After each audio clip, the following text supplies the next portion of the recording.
بالله العلي العظيم أعوذ بالله من الشيطان اللعين الرجيم بفضل بسم الله الرحمن الرحيم وبه نستعين الحمد لله وكفى وسلام على عباده الذين اصطفى أما بعد فأعوذ بالله من الشيطان الرجيم بسم الله الرحمن الرحيم تبارك الذي بيده الملك وهو على كل شيء قدير صلى الله عليه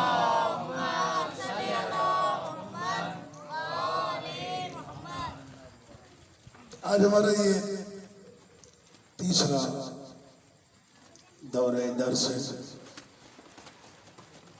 خلاق کائنات کی رزاقیت، ربوبیت، ملوکیت، اس کے اقتدار کے متعلق گفتگو آپ کے سامنے جاری ہے کہ بابرکت ہے وہ ذات جس کے ہاتھ میں کائنات کا اقتدار ہے۔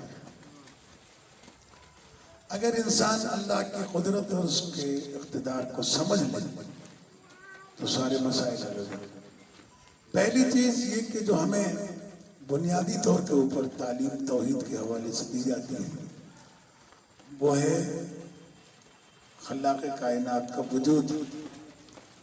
وجود میں ہمارے یہاں دو تصورات ہیں، ایک وہ وجود ہے جو ہمارے سامنے نظر آتا ہے اور ایک وہ وجود ہے جسے ہم دیکھ نہیں سکتے۔ جو نہیں دیکھ سکتے وہ بھی بہت ساری چیزیں ہیں اور جو دیکھ سکتے ہیں وہ بھی بہت ساری چیزیں ہیں۔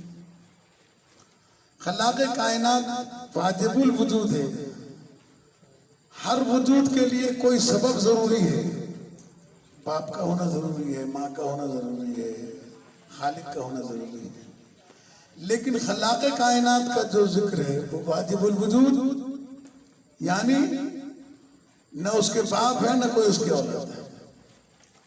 جیسا کہ سورہ مبارک اخلاص میں بسم اللہ الرحمن الرحیم قل هو اللہ احد اللہ الصمد لم یلد ولم یولد ولم یکن له کفوا احد۔ آیتیں 5 ہیں، توحید کا پورا تعارف ہے۔ اس میں ایک بات یہ سمجھ لینی چاہیے کہ وہ اللہ جو وجود رکھتا ہے وہ کسی وجود کی وجہ سے وجود میں نہیں آیا ہے، بلکہ وہ عین ہی ایک ذات ہے جو واجب الوجود ہے، نہ اس سے پہلے کوئی تھا نہ اس کے بعد کوئی ہوگا۔ پروردگار عالم خداوند عالم کو پہچاننے کے لیے امیر المومنین علیہ السلام نے بھی نہج البلاغہ کے اندر مختلف خطبے ارشاد فرمائے، وہ انشاءاللہ ہم آپ کی خدمت میں پیش کریں گے۔ ابھی صرف قل هو اللہ احد کا ترجمہ سن لیجیے۔ قل کہہ دو میرے رسول هو اللہ احد، وہ اللہ ایک ہے۔ کیونکہ جب پیغمبر اکرم نے توحید پروردگار کا اعلان کیا مکے میں تو مکے کے رہنے والوں نے پیغمبر سے پوچھنا شروع کیا کہ تمہارا اللہ کیسا ہے، کیونکہ وہ جن الہوں کو مانتے تھے، وہ جن خداؤں کو مانتے تھے ان کے بارے میں جانتے تھے یہ جو ہے یہ پتھر کا بنا ہے، لوہے کا بنا ہے، سیمنٹ کا بنا ہے، گچ کا بنا ہے، چاندی کا ہے، پیتل کا ہے، کس چیز کا ہے کچھ پتہ نہیں۔ تو وہ اسی لیے پوچھنا چاہتے تھے کہ جس اللہ کا تم وحدانیت کا پیغام لے کے آئے ہو وہ اللہ کیسا ہے؟ تو پروردگار عالم نے کہا کہ قل کہہ دو ان سے هو اللہ احد، وہ اللہ ایک ہے۔ اب یہ لفظ واحد نہیں کہا گیا کہ وہ اللہ واحد ہے۔ مولا کائنات علی ابن ابی طالب علیہ السلام ارشاد فرماتے ہیں صلی اللہ محمد کہ هو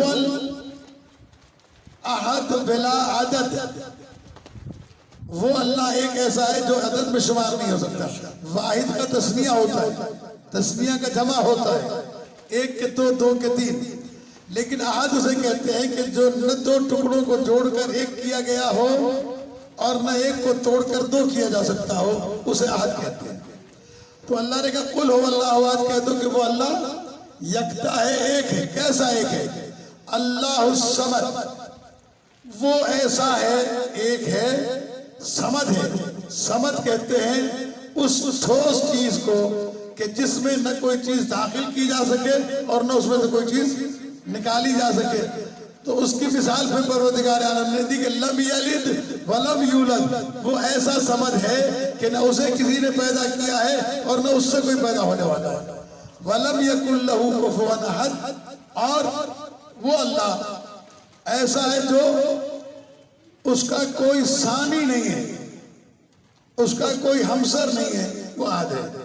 اسی کو امیر المومنین علیہ الصلوۃ والسلام نے نہج البلاغہ کے خطبے میں مولا کے ارشاد فرمایا کہ لم یولد سبحانہ فیکون فی العز مشارکا، نہ اللہ کا کوئی پیدا کرنے والا ہے جو اللہ کی عزت میں اس کا شریک بنے، ولم یلد فیکون مورثا عالکا، اور نہیں اس کی اولاد ہے کہ وہ مر جائے گا تو اس کا وارث بنے گا، اس سے ضرورت نہیں ہے اس کی۔ لم یتقدم وقت ولا زمان، نہ اس سے آگے وقت ہے نہ زمانہ ہے، ولم یتعاور ہو زیادت ولا نقصان، اور نہیں اس کے اندر کوئی تبدیلی پیدا آتی ہے کہ کبھی موٹا ہو گیا اور کبھی کمزور ہو گیا، کبھی زیادہ ہو گیا اور کبھی کم ہو گیا، کبھی جوانی آئی کبھی بڑھاپا آیا، کبھی بچپنا آیا کبھی صحت آئی کبھی بیماری آئی۔ تو یہ تمام چیزیں اس پروردگار عالم کی ذات سے بالا تر ہیں۔ اللہ تبارک و تعالیٰ ان تمام چیزوں سے بالا تر ہے، وہ ایسا ایک ہے، اسی لیے نہ اسے دیکھا جا سکتا ہے۔ حضرت امام جعفر صادق علیہ السلام نے جب یہ عقیدہ توحید بیان کیا تو امام کے ایک شاگرد نے کہا کہ مجھے اختلاف ہے امام کے اس قول سے، تین چیزیں امام کہتے ہیں، تینوں چیزوں سے مجھے اختلاف ہے۔ پہلی چیز یہ کہ امام کہتے ہیں کہ اللہ ہے اور دکھائی نہیں دے گا، جب ہے تو دکھائی کیوں نہیں دے گا، ایک۔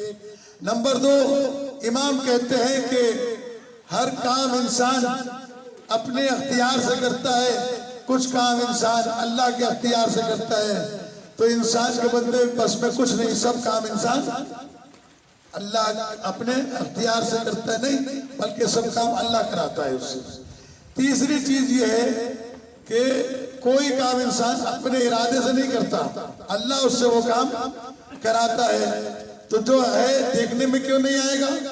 تیسری چیز جو اس کو اعتراض تھا وہ یہ کہ شیطان آگ سے بنا ہے، لہذا آگ کو آگ کیسے جلائے گی۔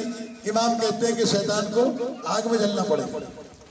بہلول دانا کھڑے ہوئے تھے، بہلول دانا نے ایک مٹی کا پتھر اٹھایا، ڈھیلا اٹھایا اور ایک کھینچ کے جو مارا تو جناب کے یہاں لگا جا کے ماتھے پہ، تو اس کے شاگردوں نے پکڑ کر ہارون رشید عباسی کے دربار میں پیش کیا، کہا کہ ہمارے استاد کو اس نے مارا ہے۔ تو بہلول نے کہا کہ میں نے تو مارا ہی نہیں۔ کہا کیوں؟ کہا یہ خود ہی تو بازار میں کھڑا ہوا کہہ رہا تھا کہ انسان کے اختیار میں کچھ بھی نہیں، جو کام بھی ہے وہ اللہ کراتا ہے، تو مجھ سے تو اللہ نے کرایا نا، مجھے کیوں پکڑ کے لائے ہو؟ میرے اختیار میں ہی کچھ نہیں تھا۔ اور اگر یہ عقیدہ مان لیا جائے تو پھر آدمی کو یہ سوچنا پڑے گا کہ اگر انسان اللہ کے مرضی کے بغیر ہل بھی نہیں سکتا ہے تو پھر یہ دنیا میں نہ عدالتیں کھلے، نہ سزائیں ہوں، نہ قیامت کے دن جنت و جہنم ہوگی۔ اس لیے کہ جب اللہ نے مجبور کر دیا انسان کو ہر کام کرنے کے لیے تو مجبور بندے کی نہ جزا ہے نہ سزا ہے، اس لیے کہ مجبور ہے۔ اس لیے پہلی چیز تو یہ۔ دوسری چیز بہلول دانا نے کہا کہ بھئی اس نے کہا کہ یہ جو میں نے پتھر مارا ہے، اسے ڈھیلا مارا ہے، تو کہاں مارا ہے اس کو؟ کہا یہاں مارا ہے۔ کہا اس سے پوچھو کہ کیا مارا ہے؟ کہا وہ مٹی کا ڈھیلا تھا۔ کہا جب مٹی کا ڈھیلا مارا ہے تو یہ کس چیز سے بنا ہے؟ کہا مٹی سے۔ کہا جب مٹی پر اثر انداز ہو سکتی ہے تو شیطان پر آگ کیوں نہیں اثر انداز ہو سکتی؟ تیسری چیز جو اس نے کہی ہے کہ ہے تو نظر کیوں نہیں آتا؟ تو بہلول نے کہا کہ کہاں مارا؟ کہا یہاں۔ کہا دکھا کیا ہو رہا ہے تجھے، کیسے محسوس ہو رہا ہے؟ کہا مجھے درد محسوس ہو رہا ہے۔ کہا یہ درد دکھا مجھے کہاں ہے؟ کہا درد بھی کوئی دیکھنے کی چیز ہے۔ تو بہلول نے کہا جب درد نہیں دیکھا جا سکتا تو درد کا خالق کو تو دیکھنے کے لیے کیسے اپنے آپ کو آمادہ کر رہا ہے؟ اس لیے پروردگار عالم کی توحید اور وحدانیت کو پہچاننے کے لیے ہمارے لیے لازم ہے کہ ہم آل محمد علیہ السلام کے وسیلے سے توحید کو پہچانیں، ورنہ دنیا والوں نے جو اپنی مرضی سے توحید پہچانی تو اس میں اللہ کی ٹانگ بھی جہنم میں ڈال دی. کبھی اللہ آسمان کے چوتھے آسمان پہ اترتا ہے، کبھی اللہ خانہ کعبہ کے اندر اترتا ہے. لہذا ان تمام چیزوں کو آپ اپنے اندر محسوس کریں کہ خلاق کائنات کی وحدانیت جس طریقے سے معصومین نے ہمیں سکھائی ہے. بس میں اس کے لیے آخری جملہ آپ کی خدمت میں عرض کر دوں کہ ابھی جو دعا افتتاح آپ نے پڑھی، اس دعا افتتاح کے اندر ایک ہے، شروع کے اندر ہی آپ جملہ پڑھتے توکلت علی الحی الذی لا یموت، میں اس اللہ پر بھروسہ کرتا ہوں جو ایسا زندہ ہے کہ جس سے موت آنے والی نہیں ہے. لا یموت والحمدللہ الذی لم یتخذ ولدا، اور میں اس اللہ کی حمد اور تعریف کرتا ہوں کہ جس کے کوئی بیٹا نہیں. وَلَمْ يَكُنْ لَهُ شَرِيكٌ فِي الْمُلْكِ، اور اس کے اقتدار اور حکومت میں کوئی اس کا شریک نہیں ہے. وَلَمْ يَكُنْ لَهُ وَلِيٌّ مِّنَ الذُّلِّ، اور نہیں اس کا کوئی ایسا سرپرست جو اسے قابو میں رکھے یا اسے ذلیل کر سکے یا اسے نیچا دکھا سکے. وَكَبِّرْهُ تَكْبِيرًا، اب اس اللہ کی تکبیر بیان کرو ایسے جیسے کبریائی بیان کرنے کا حق ہے. اسی طریقے سے آپ ہم یہ نماز میں بار بار کہتے ہیں، یہ اسی لیے کہ یہ اسی ذات کا حق ہے کہ وہ تکبر کے لائق ہے. اللہ اکبر، اللہ اکبر، اللہ اکبر، رکوع کے بعد اللہ اکبر، رکوع سے پہلے اللہ اکبر، سجدے میں اٹھنے کے بعد اللہ اکبر، سجدے میں جانے کے وقت اللہ اکبر. یہ اتنی مرتبہ اللہ اکبر اس لیے کہلوایا ہے کہ فقط وہی ذات ہے تکبر کے لائق، انسان تکبر کے لائق نہیں ہے. اور آخری جملہ آپ کی خدمت میں ہے کہ وہ عبادت جو تمہیں متکبر بنا دے، وہ عبادت جو تمہیں سرکش بنا دے، وہ عبادت جو تمہیں تکبر دے دے، وہ عبادت میں شمار نہیں ہوتی، بلکہ وہ عبادت لعنت میں شمار ہوتی ہے. والسلام علیکم ورحمۃ اللہ وبرکاتہ.